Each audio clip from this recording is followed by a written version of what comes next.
ഈശം സിഹായിക്ക് സ്തുതിയായിരിക്കട്ടെ. വിശുദ്ധ മർക്കോസിൻ്റെ സുവിശേഷം 8-ാം അധ്യായം അതിൻ്റെ 22 മുതൽ 30 വരെയുള്ള തിരുവചന ഭാഗമാണ് നാം ഇന്ന് ധ്യാന വിഷയമാക്കുന്നത്. 2 സംഭവങ്ങളാണ് ഇവിടെ ഇന്ന് നമ്മൾ വായിക്കുക. അന്ധനായ ഒരുവനെ ഈശോ സുഖപ്പെടുത്തുന്നതാണ് ആദ്യത്തെ സംഭവം. അന്ധനായവൻ ഈശോയുടെ അടുക്കൽ വന്ന് തനിക്ക് കാഴ്ച കിട്ടണമെന്ന് ആഗ്രഹം പ്രകടിപ്പിച്ചപ്പോൾ അവനെ കൈക്ക് പിടിച്ച് ഗ്രാമത്തിൻ്റെ പുറത്ത് കൊണ്ടുപോയി അവൻ്റെ കണ്ണിൽ തുപ്പി അവന് സൗഖ്യം കൊടുക്കുകയാണ്. ഇവിടെ ശ്രദ്ധേയമായ ഒരു പരാമർശം, അന്ധയാചകനോട് ഈശോ ചോദിച്ചു, നീ കാണുന്നുണ്ടോ?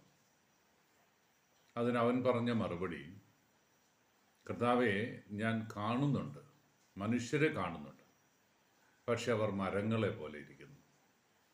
ഈശോ വീണ്ടും അവൻ്റെ കണ്ണുകളിൽ സ്പർശിച്ച് പ്രാർത്ഥിച്ചിട്ട് അവനോട് ചോദിച്ചു, ഇപ്പോൾ നീ കാണുന്നുണ്ടോ? ഇപ്പോൾ ഞാനെല്ലാം വ്യക്തമായി കാണുന്നു. പ്രിയപ്പെട്ടവരെ, ഇത് ഗൗരവമേറിയ ഒരു ഓർമ്മപ്പെടുത്തലാണ്. ആന്തരിക അന്ധത ബാധിച്ച ചില വ്യക്തികൾ, ഒരുപക്ഷെ ഞാനും നിങ്ങളുമൊക്കെ ആ വിഭാഗത്തിൽപ്പെട്ടവരാകാം. ചുറ്റും നടക്കുന്നത് മനുഷ്യരാണ് എന്ന് തിരിച്ചറിയാനാവാത്ത വണ്ണം കണ്ണിന് മൂഢത ബാധിച്ചവരായിട്ട് അവർ മാറുകയാണ്.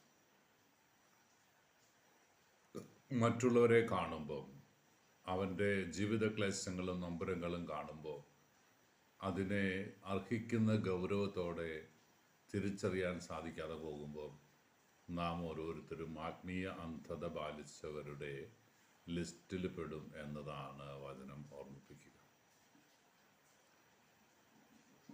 അടുത്തു നിൽപ്പോരനുജനെ നോക്കാൻ അക്ഷികളില്ലാത്തവർക്ക് അരൂപനീശൻ അദൃശ്യനായാൽ അതിനെന്താശ്ചര്യം. എനിക്ക് ചുറ്റും നിൽക്കുന്നവരെ അവനായിരിക്കുന്ന അവസ്ഥയിൽ കാണാൻ എനിക്ക് സാധിക്കാതെ പോയാൽ എൻ്റെ ദൈവം എത്ര സമീപസ്ഥനാണെന്ന് ഞാൻ പറഞ്ഞാലും അത് നുണയാണ്. കാരണം അവരെന്നെ കണ്ണു തുറന്ന് കാണാനുള്ളൊരു മനസ്സില്ലാത്തവന് ദൈവരാജ്യപ്രവേശനം സാധ്യമല്ല എന്ന് ഈശോ ഓർമ്മിപ്പിക്കുകയാണ്. നമുക്ക് ഇത് തിരിച്ചറിയാനും ഒരു ടെസ്റ്റ് ഡോസ് എന്ന നിലയിൽ കൊണ്ടു നടക്കാനും എളുപ്പമുള്ള ഒരു മാതൃകയാണ് ഈശോ തന്നത്.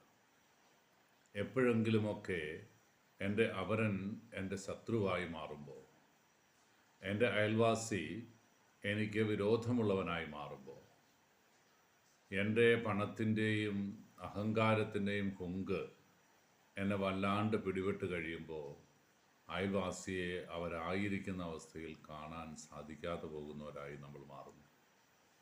മറ്റുള്ളവരെ കാണാൻ എൻ്റെ കണ്ണുകൾക്ക് തെളിമ നഷ്ടപ്പെടും. പ്രവാചക തേജസ്സോടെ നമ്മുടെ മുമ്പിൽ ഉയർത്തിയിരിക്കുന്ന വെളിപാട് ഗ്രന്ഥത്തിൽ യോഹന്നാൻ ശ്ലീഹാ നമ്മളെ ഓർമ്മിപ്പിക്കുന്ന ഒരു കാര്യമുണ്ട്. 3-ാമത് അധ്യായം ഫിലാഡൽഫിയയിലെ സഭയോട് പറയാനുള്ള ചില പരാമർശങ്ങളിൽ പെടുത്തുന്ന കാര്യമാണ്.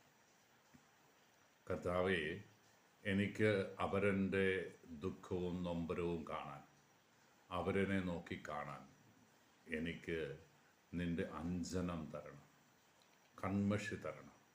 ആ കൺമഷി എൻ്റെ കണ്ണിൽ നീ പുരട്ടുമ്പോൾ ഈശോയെ എനിക്കെല്ലാം വ്യക്തമായിട്ട് കാണാൻ സാധിക്കും. അന്ധത ബാധിച്ചാൽ ഒരു മാർഗമേ ഉള്ളൂ, ഈശോയുടെ അടുക്കിലേക്ക് ഓടുക. അവൻ തൊടും, അവൻ സ്പർശിക്കും, അവൻ ഒരുപക്ഷെ നമ്മുടെ കണ്ണിൽ തുപ്പും.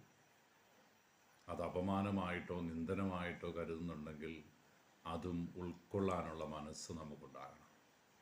ഈശോ നമ്മളെ സ്പർശിച്ച് നമുക്ക് സൗഖ്യം തിരികെ തരും. പ്രിയപ്പെട്ടവരെ, അവരനെ അന്ധനായി കാണുന്ന, അവരനെ അവനായിരിക്കുന്ന അവസ്ഥയിൽ കാണാൻ സാധിക്കാതെ പോകുന്ന വ്യക്തിയായി ഞാൻ തീരുമ്പോഴൊക്കെ ഇത് എൻ്റെ ഓർമ്മയിൽ ഞാൻ സൂക്ഷിക്കുന്നത് നല്ലതാണ്. 2ാമത്തെ ഭാഗത്താണ് ഈശോയുടെ ചോദ്യം, ഞാൻ ആരാണെന്നാണ് ജനങ്ങൾ പറയുന്നത്, നിങ്ങൾ പറയുന്നത്? എനിക്കും നിങ്ങൾക്കുമൊക്കെ യേശു ആരാണ് എന്ന് ബോധ്യപ്പെടുക നമ്മുടെ ജീവിതത്തിൽ അവനെ അനുധാവനം ചെയ്തുകൊണ്ടാണ്. ഞാൻ കണ്ടറിയുന്ന, ഞാൻ തൊട്ടറിയുന്ന, ഞാൻ സ്പർശിച്ചറിയുന്ന എൻ്റെ ഈശോ അപരനിലാണ് ജീവിക്കുന്നത്. അവൻ്റെ കണ്ണുകളിൽ യേശുവിൻ്റെ കണ്ണുകൾ കാണാൻ സാധിക്കണം. അവൻ്റെ ജീവിതത്തിലേക്ക് നോക്കിയിട്ട് യേശുവിനെ കാണാൻ നമ്മൾ പരിശ്രമിക്കണം. അവൻ്റെ ക്ലേശങ്ങളും നൊമ്പരങ്ങളും സങ്കടങ്ങളും അത് യേശുവിൻ്റെ സങ്കടങ്ങളായി മാറാതിരിക്കാൻ അവനെ കൈനീട്ടി സ്വീകരിക്കാനും സഹായിക്കാനുമുള്ള നല്ല മനസ്സിന് വേണ്ടിയിട്ട് നമുക്ക് ആഗ്രഹിക്കാം. കർത്താവ് ആഗ്രഹിച്ചതുപോലെ ഞാനും നിങ്ങളുമൊക്കെ അവൻ എൻ്റെ സർവസ്വമാണ്, എൻ്റെ രക്ഷയുടെ കേദാരമാണ്, എൻ്റെ അനുഗ്രഹത്തിൻ്റെ ഉറവയാണ് എന്നുള്ള തിരിച്ചറിവോടെ അവനെ മുറുകെ പിടിച്ച് മുന്നോട്ട് പോകാനുള്ള കൃപയ്ക്ക് വേണ്ടി നമുക്ക് ആഗ്രഹിക്കാം.